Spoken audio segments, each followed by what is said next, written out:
So what's up, my friends? Oh shit, this is part 2 of the video that I just made. I got about 22 minutes in and realized that if I continued, my camera would probably split it in two and I would have to manually go and edit it. And anyhow, I've never used this camera that I'm using now for any longer than like 25 minutes. So my old one used to cut it in half. So, cheers. Hope you all are doing well. Oh, this? It's grape juice and vodka. It's okay. I've got everything else. I've got all my substances here. So we're going to talk about another side of this. I'm going to talk about the technicalities of this virus. And hopefully people aren't offended by anything I say. I'm really going to make an effort not to get into any politics, and I know I say that as a joke because I always end up doing that. But this time it has nothing to do with politics. I want to get into some facts and some science and give people at least a little bit of background on why some of the things I've discovered in my own research, because I'm an obsessive researcher. I spend pretty much all fucking day looking up information, and it becomes kind of ridiculous. You know, back in my old days, I actually was a prepper, and it's funny I have this sitting here. It's this stockpile seed bank that I mentioned before. They were in these sealed canisters.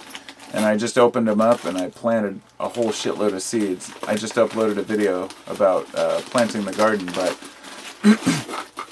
I was thinking about all these different these skills that I've learned, you know, for survival, and how I come across as probably this fucking liberal hippie long-haired dude who doesn't know shit about protecting myself.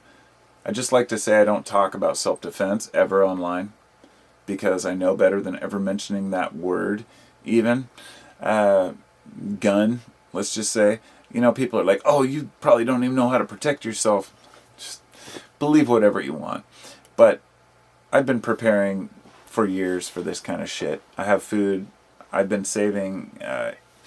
Basically, instead of spending money on stupid things, I try to save for an emergency. And here I am in an emergency. Coincidentally, you know, part of my savings came from not paying. I haven't filed taxes for last year yet. So I'm sitting here thinking, wow, everybody's getting these fat checks and I can't get one. But maybe if I file taxes, I will, right? It's not that we don't pay taxes. It's just that we didn't file them last year. But anyhow, I don't know why I'm rambling on about that. I have a lot to ramble about, though. So, here's my notes. There will be a positive outcome from this. I think people will see each other in a different light. We all want our lives back. I want folks to realize that this isn't a competition about people who are listening to their leaders and locking down because they want to, and they think that, oh, I just listened to everything I'm told to do.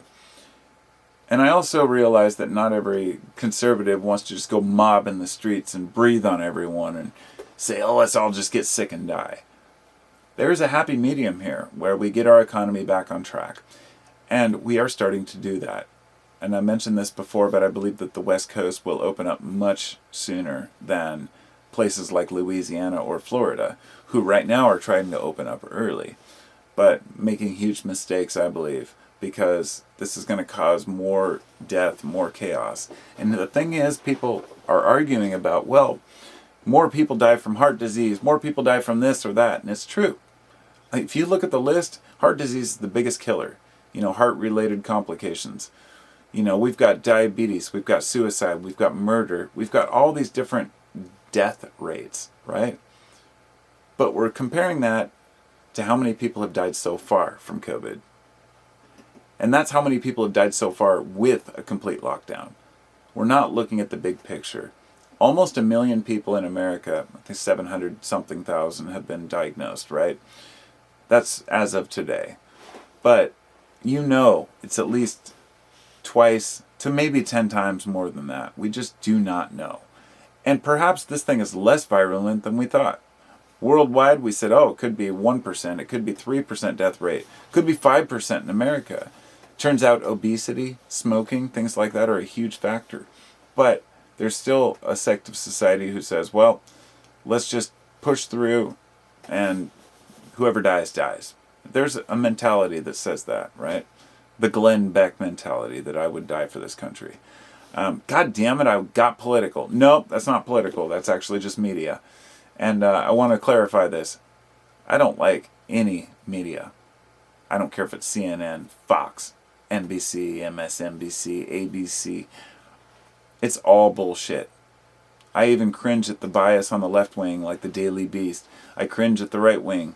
You know, I cannot find an actual... Let's just put it this way. There is balanced media, but people don't want it. Okay? We'll get to that another time. But we all want our lives back. Solidarity versus classism right now. I would like to put it this way. A lot of the people who are putting forth the idea of get back to work, I just want to make this clear. They are not your fellow blue-collar workers. I've worked hard jobs. I've been a roofer. I was in construction for 15 years on and off. I understand hard work, and I understand the value of getting back to work. But the people who are pushing it aren't as much the employees as the employers.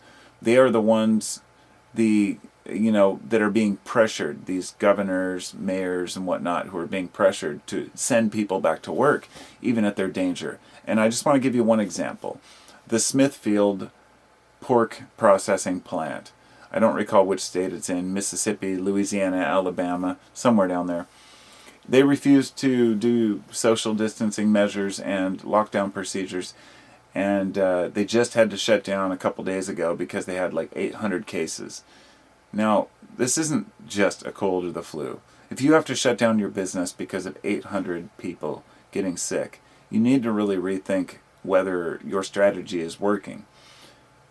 And so, the people who want you to keep working, a lot of the employees want to take time off. And they don't have any sick pay. They don't have any hazard pay. I'm trying to say I relate with people. The blue-collar workers out there, I get it. It's hard work getting through this and navigating this bullshit. But don't let your employers push you around. That's my message on that one. Sick pay, insurance benefits, things like this, these are really important to people. And this is going to start to come forward. We're going to start to realize how fucked people have been. The one thing I've seen in this is perhaps my own observation, and I may be arrogant, or not arrogant, but oblivious or ignorant maybe about this, but it seems that people are generally rational. And you can say that in good times. The way to really know if people are rational and respectful and responsible is when you see yourself in times of war or pestilence or suffering. And I would call this, in the minds of Americans, a war, even though you can't beat this enemy with guns and missiles. It's one of the things we prepared for a long time. We can beat anybody with our nukes, but god damn it, now we got an enemy we just can't beat. And it'll take time and patience. We don't have patience. Americans aren't patient. We never have been. God, I'm just as guilty as the rest of you. But let me touch on hoarding for a minute. I talked in the previous video about how much bullshit there is out there in the media. I wanted to say people are not greedy, hoarding assholes like the media makes you think. I'd like to say there are a select group of people who bought a shitload of toilet paper and sanitizer to sell it on eBay and Amazon because they thought they'd make a buck. Can't blame them. That's what we promote as capitalism. But then they got shut down by eBay. They got shut down by Amazon. So then they tried to return, like certain people, return the toilet paper to the store. And there was this story of this Australian clerk who was like, fuck you, wouldn't let the guy return like 130 rolls of like 32 rolls in each, package. People are sick of hoarders. But there are a very tiny amount of people. And I'm telling you, I don't know what the statistics are, but I would say less than 0.1% who are out there buying toilet paper and shit like that, or buying it to resell or to be greedy. There are people who buy it to stock up because they're afraid of going out more than once, and there are people who buy it to share with their neighbors. When I bought a bunch of hand sanitizer and wipes, I thought, well, I can share it with my friends and neighbors if they need it. And that's the thing. Hoarding isn't always for selfish reasons. The media would make you think that Americans are out there going, ooh, ooh, like gorillas. Think about Black Friday and the way that they portray that. A lot of places, people just go out and go shopping. But they show the place where everybody's rushing in and stampeding and killing each other. The media is not your friend. They never have been. And that's something I can agree with all the people who hate the media on. That makes it really hard to get information, though. So the question would be, if you don't believe any of the media, where do you get your information? So that's a different story altogether. There is a lot of conflicting advice out there. The media wants to tell you one thing. Your leaders want to tell you another thing. Your federal government, your state government. And you have to be intelligent and decide for yourself. There's no easy answer to these things. Don't rely on your leaders for advice.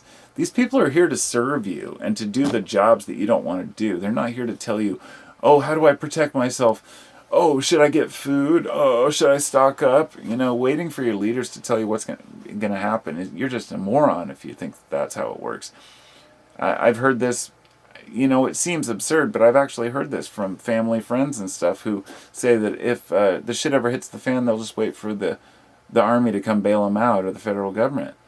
That, oh, what would you do in a major earthquake or a major catastrophe? Oh, well, I'd just sit here and wait. Don't wait. And that includes now, when you can prepare for the tsunami that is slowly rolling in. Using your head and heart is important. I need to make that note. Using your head to prepare is one thing. Using your heart means caring about your fellow man. Empathy is complicated. I care a lot about my fellow man.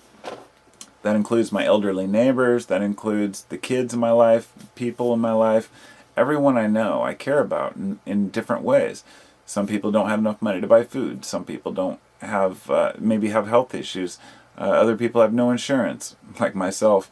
Some people just have anxiety problems or, mental problems, and that just makes it hard to deal with each individual who you want to help your fellow man. And I hope that other people feel that way, because everyone deserves to live. I know it's easy to be callous and cruel and say, well, it's just Darwin's law. I've said that plenty of times, but when it really comes to it, Darwin's law to me just means the stupid die first. It shouldn't mean the elderly die so we can keep the economy going, or that we just say, oh, well, it's good enough. Everyone deserves to live, and the question is, do you personally want to be a martyr? Would you want to be a martyr? And I'd like to ask this question to everyone who says, let's just go back to work. If it turns out that going back to work would require that you got sick and died, would you still agree to that? Think about it for a minute. Because if you're young, you might think, oh, I'm not going to get sick, and that's fine. But what if you killed your grandma or your mother? And these are very difficult questions for us to deal with. I get it. Nobody wants to be a martyr, but plenty of, let's just say, social media influencers want to be noticed. So I even saw one chick who was licking toilet seats to make a point. And I said, is this the world we live in now? That's what it takes to get attention. It's licking toilet seats. Controversy has always sold. This is why the media is so successful. It's a look at me attitude. This is why people take to Twitter with extreme rants. See, can't get into specifics there, but lots of people use Twitter as a way to get attention, to make extreme claims. Let me just put it this way to finalize this and try to get through the last of my ideas. 3 in 4 Americans, whether you believe in studies or not, 3 in 4 Americans apparently believe that the worst of this virus is still ahead of us. That means that 75% of your fellow nation, your fellow man and woman, believe that the worst is still to come and that we need to be aware. So if you're one of the ones who's out there screaming, we need freedom and I'm not going to abide by any rules, that's fine. That is your right. And you are an American. But just realize that a true democracy means that if 75% of the people agree on one aspect, you should really respect that. Just like you would respect the rule of your own president or your own Congress or anyone else who made a rule that said, this is what it means to be an American, right? When Americans agree on something, it's important to respect that. That's all. And we tend to be very fast-paced in America. We want everything quickly. And I just want to say fast-paced equals a fast failure. Some things cannot be blitzkrieged. If you're not familiar, blitzkrieg was a lightning war. It was a German term during World War II. A blitzkrieg was like go in and just take them out, right? It's also a great Metallica song. But then again, that's where I learned about it when I was a kid. So war is complicated. A war on a virus is really very extremely complicated. There's no face on the enemy and there's no exact weapon to defeat it. And like I said, there's a lot to learn about these things. We still don't know how bad it's going to be. But now I'm going to get down to a few technicalities before I go. I'd like to say the scariest part of this is that, like, out of sight, out of mind. If you can't see a virus, you don't tend to care much about it, right? Until it hits you or your family. If you look at the stories of the individuals who have suffered through it, you get a different perspective. But still, in our own minds, until we face something, we really don't pay attention. I read, and I need to confirm this, so I need to put this with a grain of salt. I read a couple different science journals who said that this particular virus, they believe, may enter your brain cross the blood-brain barrier by entering through your olfactory nerve. Now I'm going to try to define what this means. When it crosses the blood-brain barrier or enters the brainstem, they believe that it might actually make it difficult to breathe by interfering with your brain connection. If this is true, they say this is why so many people who are put on ventilators die anyway. Something like 70% of people who are put on ventilators die. And there was a huge political issue about how many ventilators we need. The reason is because people can't breathe, and they thought ventilators would save us, and in many cases they do. But with this virus, it appears that the brain is having a hard time communicating with the body, therefore you die even with a ventilator. It's a horrible thought, right? I'm not trying to be negative here. It's a fascinating thing. With many diseases like this, there can be long-term brain damage. So when folks say, I'll just get sick and get over it, I want you to realize that this could actually, since it's a novel virus, it means that we don't understand the long-term implications. And let me give you an example.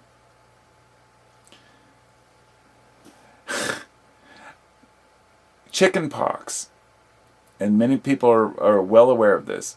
If you get chicken pox, it can manifest itself later in life as shingles.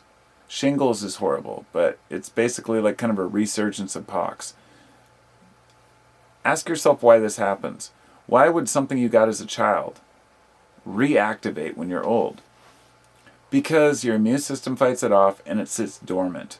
And many viruses in this book, actually, that I've been reading, they fold themselves into like ball form, and they just remain in your fat cells, blood, wherever, and reactivate later in life. If it's true that this thing can enter the brain, that's a major problem for people, because that means that it could lay dormant within your brain cells for the rest of your life. We don't know.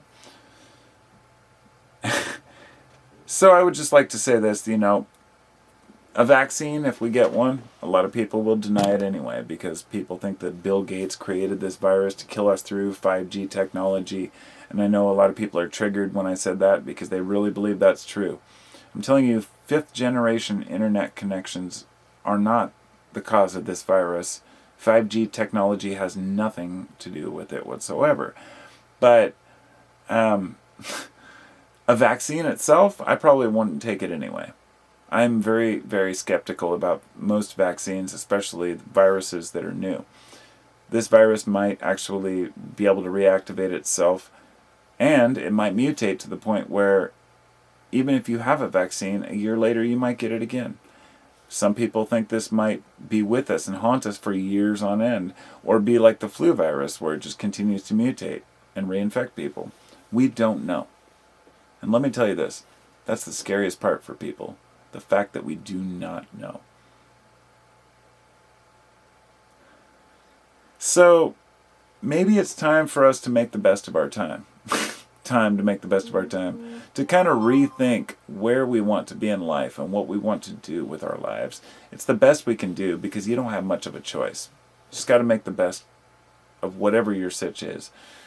My son, my oldest son, he's 25. He works at a warehouse, natural UNFI. They distribute natural foods to various stores. So he's naturally working overtime. And other people, they're not working at all. My wife is a server for 20 years, and she's not working right now. But as a family, we're working our best with our kids and ourselves to say we can teach our children, we can teach ourselves, we can move forward into this world hoping to buy land. I would like the simple life, but I also enjoy the complex life. So I'm just another human, right? As much as people disagree on these things, I think that we could agree on a lot of them too. So, if not, then fuck it. It's worth a shot. I hope you all are doing well and taking care of each other, you know. Strange times. This turned into a 45-minute video, more or less, between the two halves. And I'm glad I was able to get all this bullshit out. It's all perspective. We talk about bailouts and money and how much can we afford, but we spend trillions of dollars on the military. You know, it's just, we're living in interesting times right now. I don't know what to think about being a human, but I'm making the best of it. Hope you are too. Latro.